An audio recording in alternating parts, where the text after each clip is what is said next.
Anak-anak sebaiknya tidak keluar di tengah malam. Jika tidak hati-hati, mereka akan dibawa pergi oleh raksasa misterius. Dia sering beraksi tengah malam. Memakai jubah hitam. Jika dia bertemu manusia, dia akan segera menyamar dalam kegelapan. Sophie tidak sengaja melihat raksasa itu. Monster setinggi 7 meter datang ke arah gadis itu. Sebuah tangan raksasa menyembul dari jendela. Sophie kecil dibawa pergi. Raksasa melintasi jalan raya. Pergi sangat cepat melalui pinggiran kota. Berlari melalui hutan seperti badai. Sangat cepat melintasi laut besar. Dia melompat ke awan masuk alam raksasa. Sophie digantung di tembok. Raksasa itu mengambil pisau dan mengasahnya terus-menerus. Sophie memikirkan cara untuk melarikan diri. Gadis kecil itu berlari di sepanjang jeruji menuju jendela. Tapi tidak cukup kuat untuk membuka jendela raksasa. Bahkan mengejutkan para raksasa. Dia memasukkan Sophie ke dalam panci dan mengaduknya beberapa kali. Di meja raksasa dengan pisau memotong makanan menjijikkan. Ini disebut acar, makanan kelas rendah. Sophie kecil takut ketika dia melihatnya. Tiba-tiba terdengar suara teriakan dari luar. Buka pintu dan melihat sekelompok raksasa datang. Orang tua itu berkata bahwa ada 9 raksasa di wilayah ini. Dia terlahir terbelakang, yang terpendek dari semuanya, disebut kurcaci. Tetapi dia tidak pernah makan daging manusia. Untuk memberi kompensasi kepada orang lain di suku. Setiap malam, dia akan memberikan mimpi indah kepada orang-orang. Raksasa yang tidak boleh terdeteksi. Dia enggan membawa Sophie ikut dan akan melindunginya dengan baik. Gadis keras kepala tidak mendengarkan nasihat. Diam-diam berlari keluar ruangan. Tiba-tiba gunung bergerak. Satu tangan raksasa menangkap gadis kecil itu.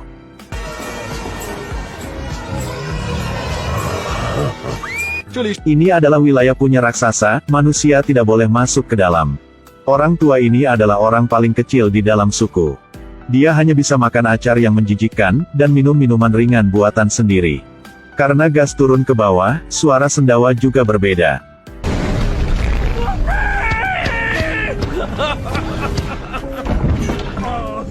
Hari ini, orang raksasa suka makan manusia datang ke tempat punya orang tua itu. Sophie adalah manusia, jadi buru-buru sembunyikan. Tapi pada dasarnya tidak mungkin menyembunyikan indera penciuman raksasa. Tidak ada cara lain, Sophie masuk ke acar. Raksasa kanibal membenci makanan ini. Akhirnya mengambil botol minuman ringan dan pergi. Sophie kecil lolos. Lelaki tua itu membawa Sophie ke gudang simpan mimpi indah. Mandi, lalu ganti baju baru. Mereka berangkat untuk menemukan mimpi indah. Tapi mereka harus melintasi wilayah raksasa dulu. Lelaki tua itu berjalan dengan lembut.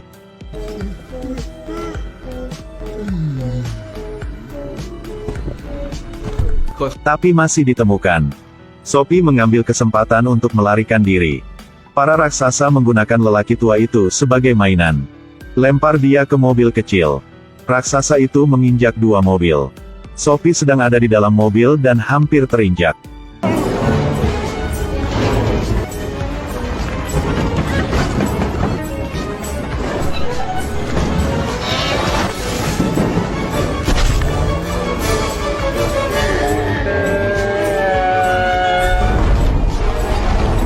Tiba-tiba hujan turun dengan lebatnya, para raksasa sangat takut dengan hujan, mereka mencari tempat untuk bersembunyi. Sophie kecil diselamatkan lagi. Tapi dia lupa karpet dan ditemukan oleh pemimpin raksasa. Mereka datang ke rumah orang tua itu dan mulai destruktif.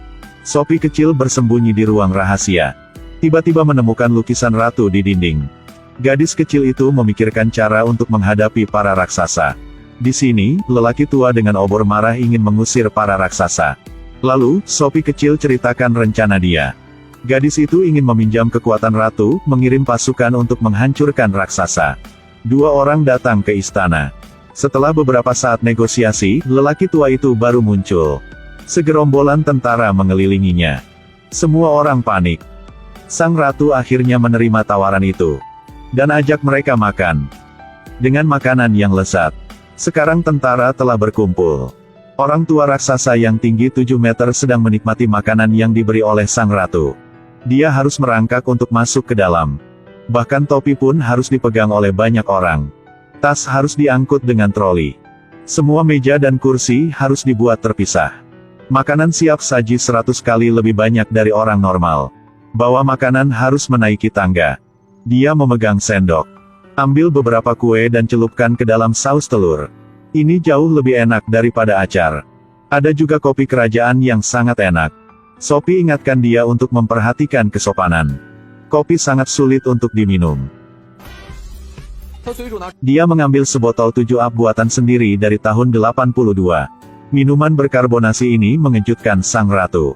Para jenderal juga tiba tepat waktu. Setelah melihat di peta, semua orang memutuskan untuk menggunakan helikopter mengikutinya ke wilayah itu. Dia menuangkan 7 up untuk semua orang. Tentu saja Corgi juga memiliki bagian. Beginilah cara minuman berkarbonasi itu menyelam.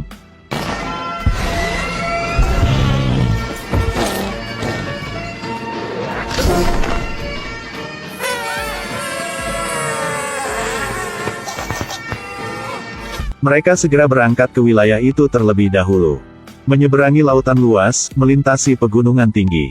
Sesuai rencana, Sophie menggunakan waktu ketika raksasa itu sedang tidur untuk melepaskan mimpi buruknya.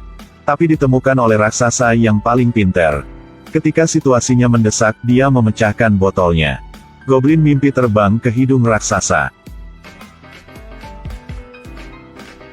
Mereka segera memiliki ekspresi yang menyakitkan. Hanya pemimpin raksasa yang mengeluarkan goblin dan menghancurkannya. Jet tempur saat kritis datang dan menggunakan tali kendali. Gerombolan raksasa jatuh satu persatu. Gunakan jaring raksasa untuk menangkapnya. Pada akhirnya semua diikat dan dibawa pergi. Para raksasa dibuang ke laut. Mereka berenang ke pulau terpencil. Banyak acar tiba-tiba jatuh dari langit. Dan dikasih 1 kotak biji acar. Mulai sekarang mereka hanya bisa makan vegetarian.